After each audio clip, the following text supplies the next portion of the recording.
बहुत सारे देश हैं, चाइना पर अंग्रेज़ों ने राज किया, लेकिन वहाँ से अंग्रेज़ी तत्काल मिटा दी गई आज़ादी के साथ ही।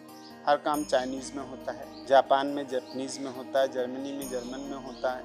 लेकिन भारत में यदि आपको उच्च स्तर पर कोई कार्य करवाना है या आपका जो कोई प्रपत्र है, कोई कागज़ है, अगर उसने आपने एप्लीकेशन इंग्लिश में लिखी तो आपको रिस्पेक्टेबल माना जाता है, आपको आदरणीय माना जाता है। तो सबसे पहली बात यह है कि हम दूसरी भाषा को आज़ादी के बाद इस देश अपनी मातृभाषा से ज़्यादा वरीयता। इसका दुष्परिणाम ये निकला कि हमने अंग्रेजी माध्यम के विद्यालयों में बच्चों को भेजा, जहाँ उन्हें शिक्षा मिली, लेकिन संस्कार देना हम लोग, और हम कहते थे कि पहले शिक्षा मिल जाए, बाकी तो देख लिया जाएगा। ये जो बाकी तो देख लिया जाएगा, यही हम पर सबसे भारी पड़ा, और हमें माता पिता को तब पता चला कि बाकी जो कुछ हमने बात के लिए छोड़ा था। आपने 2-3 केस देखे होंगे।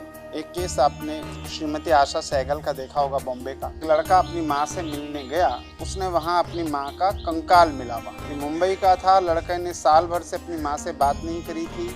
उस कंकाल का जब पोस्टमार्टम हुआ तो पता चला वो भूख से मरी। 8 करोड़ की कीमत है उस मकान के, उस फ्लैट में जहाँ वो रह रहे। किसी अड़ोसी पड़ोसी से किसी से भी मिलना जुलना नहीं। आप ये सोचिए कि वो लाश, अब चूंकि वो 4 फ्लैट का 1 फ्लैट बनाया हुआ था, इसलिए बदबू तो वहाँ आई नहीं। लेकिन किसी को ये महसूस उस सोसाइटी में ये भी नहीं पता चला कि ये वृद्ध महिला इतने दिनों से घर से बाहर नहीं निकली है, कहाँ होंगी, इनका हालचाल ही पूछते। इतने संवेदनहीन हम लोग हो गए हैं, और इसके पीछे का कारण है हमारा लालच। हमने एक सभ्यता अपना ली है, और वो सभ्यता है वेस्टर्न कल्चर, जहाँ लड़का अपने माँ बाप को नहीं पहचानता है ना। इसलिए आपने देखा होगा कि वहाँ फादर्स डे होता है, क्योंकि वहाँ उन्मुक्त साहचर्य था कि किसी को कोई स्त्री पसंद आई, किसी को कोई पुरुष पसंद आया, उसके साथ रहने लगे।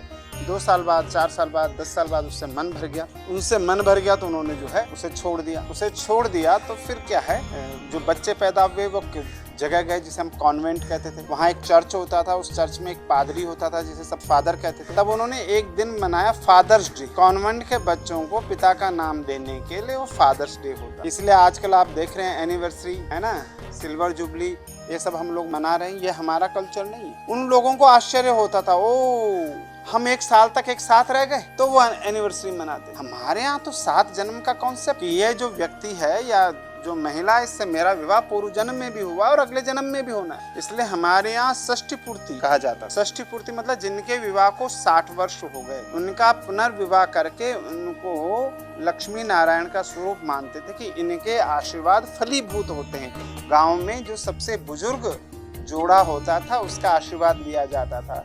60 साल का हमारा यहाँ कॉन्सेप्ट था कि 60 साल जिन्होंने विवाहित जीवन का एक साथ जी लिया और दोनों जीवित आनंद में हैं, उसको हम लोग मनाते थे। और षष्ठी पूर्ति तो नहीं दिखाई देता है। तो धीरे धीरे जो आपकी संस्कृति में यह घुसपैठ हुई, तो हमने अपने बच्चों को अंग्रेजी की शिक्षा देते हुए, अंग्रेजी में सब कुछ देते हुए संस्कार देना भूल गए। और एक स्लोगन बन गया था, हमारे ज़माने में भी लड़के कहते थे कि ऐसा है सब कुछ पैसा है, एवरीथिंग इज कॉमर्शलाइज्ड। और जब कॉमर्शलाइज्ड आपने हर चीज़ को कर दिया, तो उसका दुष्परिणाम आज ये है कि आप वृद्धाश्रम में हैं। और आपको फिर बता दूं कि कभी किसी वृद्धाश्रम में चलिए और उनसे पूछिए आपके बच्चे क्या करते हैं, तो किसी का बच्चा इंजीनियर होगा, किसी का बच्चा बेंगलोर में होगा, किसी का अमेरिका में, किसी का यूरोप में, किसी का IAS अधिकारी, किसी का भी लड़का गांव में खेती किसानी करने वाला, या जो हमारा आज की डेट में कहते हैं लोअर मिडिल क्लास जिसे हम कहते हैं, वो सब परिवार का कोई भी वृद्धाश्रम में नहीं हो। तो यहाँ तक देखा, विवाह नहीं हुआ, भाई भतीजों ने ही बहुत अच्छे ढंग से रखा हुआ है वृद्धों को। समस्या है संस्कार की समस्या कहाँ से आई। और मैं ये